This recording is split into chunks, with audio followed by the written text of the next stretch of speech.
Here I've got MAXCOM Smart MS457 Strong, and let me show you how to enable power saving mode on the following device. So at first let's open list of all applications, then find and select the settings. Here you have to locate battery, and now you can click on battery saver over here to activate it. Tap on this switcher to turn on power saving mode.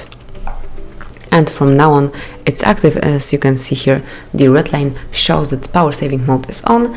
Then you can switch it off the same way, simply tapping on the same switcher. You can also set some rule, so as you can see, turn on automatically, click on it, and then once your device battery is lower than 5 or 15%, it's up to you, let me pick for example 15%, then power saving mode will be automatically activated, and it's truly useful mode. I truly recommend it. So that would be all. This is how you can activate low power solution in your MAXCOM Smart MS457 Strong, save your power, save your battery, and enjoy your device way longer. Thank you for watching. Please subscribe our channel and leave the thumbs up.